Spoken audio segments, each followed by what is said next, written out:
Candide by Voltaire, or Optimism. We can call it this way as well. And we're going to talk about this book, and first the general opener of this book. The idea behind this is something like this. Basically, there is this man called Pangloss. Then this guy is a mentor of Candide, and this guy is a fraud. Pangloss. He teaches Candide some stupid things he actually don't believe in. At least this is how it seems like at the first. And he teaches the Candide that all is for the best and all these bullshit things, and Candide knows no better. He has no experience, no whatsoever, and he starts to believe these bullshit things taught by this man.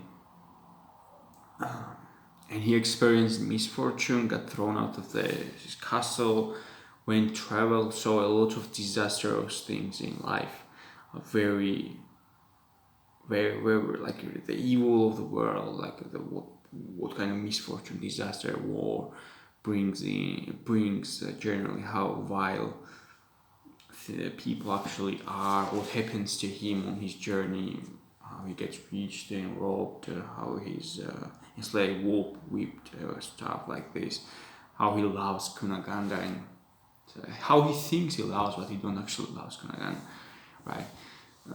This is more like he don't knows any better. He don't knows any better. He has no whatever experience, and you go there, and one of the worst things Candide has generally is this. He cannot live in present moment. In the entire show is like book. He's like rather thinking about. He's not in present moment basically. He's always there and has this stupid thoughts and cannot really learn from experience. Cannot really observe. Cannot really have this look around.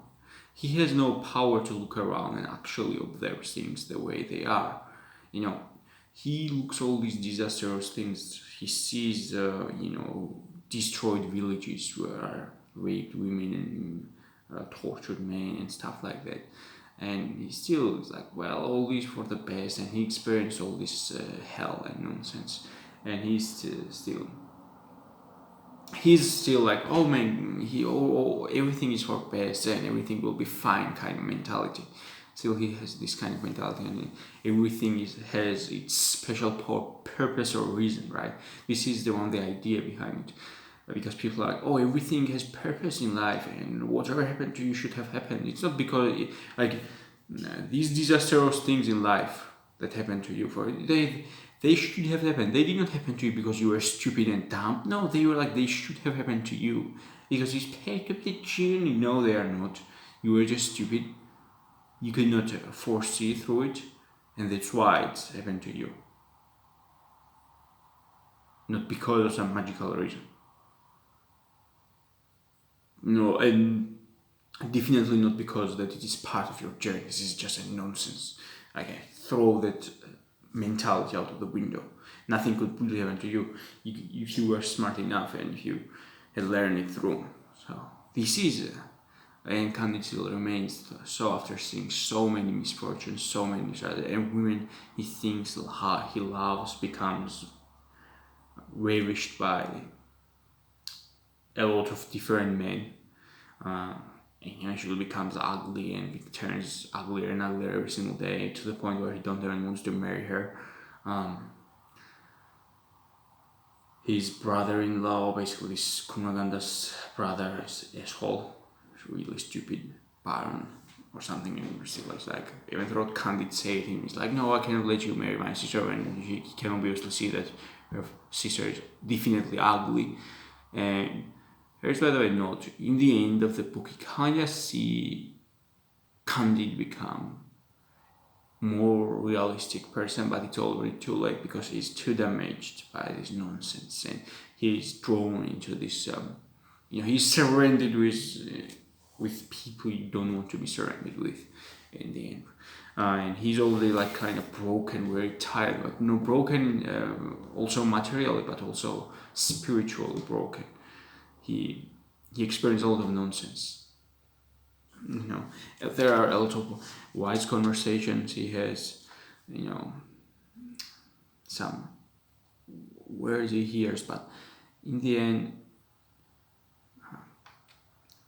of course, he can learn. For example, this quote: "For they, of course, humans, were not born wolves, and yet wolves they have became." Of course, the book in the book we see a lot of parodies, a lot of jokes about some certain religions and parts. Of course, because it's a style of the Voltaire to make fun of things in this way. And one of the things you notice is that it's very, even though like if you look at this book like dead seriously, it's like a very tragic story. Even things that happen there are horrible. Certain moments are horrible, but Walter presents you in this way that makes you laugh basically, because, well,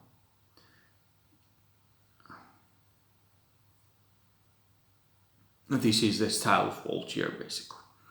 And funny enough, this is his famous book, but he wrote other very interesting and amazing books that are very awesome to read and you can enjoy. For example, I personally love more Sadiq than Candide, but it's a completely another conversation. We're going to review Sadiq as well in your future. But now let's keep talking about what I was saying, right?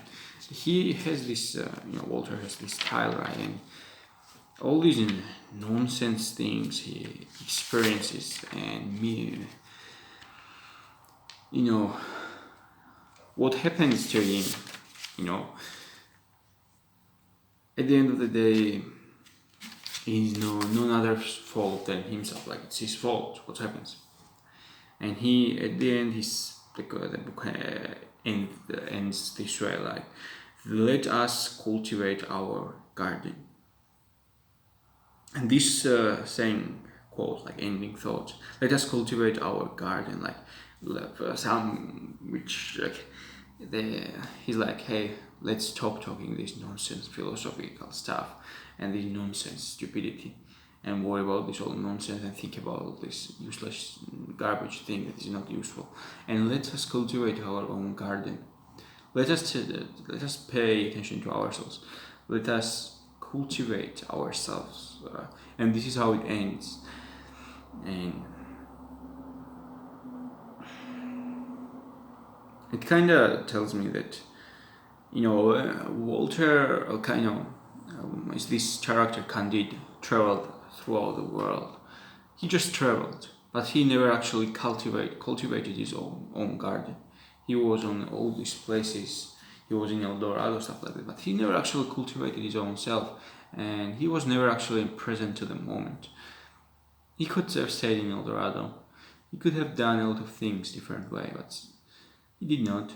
And because he wasn't really cultivating his own garden, but was always thinking outside, or never really took care of his own garden. And of course, Voltaire, we can say we can come up with a lot of conclusions to what Voltaire tried to say, but yeah, no, there is no question that this book is interesting to read, very educational, especially. I mean, and one of the things when I'm talking about Voltaire is this.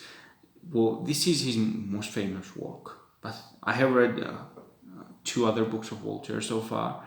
And I know I was read, basically this is another conversation, but to set in shortly, when I talk about Voltaire and Candide now, he has other books, interesting books, such as, for example, Zadi, which I mentioned, that is my favorite so far. And read his other literature. Don't be satisfied just by reading this Candide only.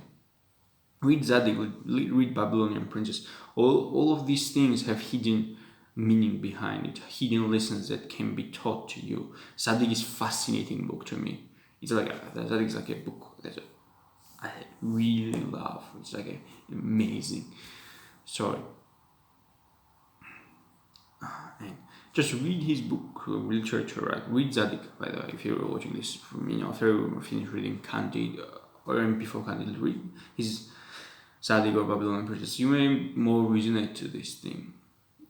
And yeah, in the end, let's just cultivate our own garden. This is the ending thought of this review. If you like this video, like this 150 book challenge, this is number 10 only. We are 10 book, only 140 book left in challenge. If you like this this challenge, hit the like button, subscribe to the channel if you have not already, and hit the notification bell. See you.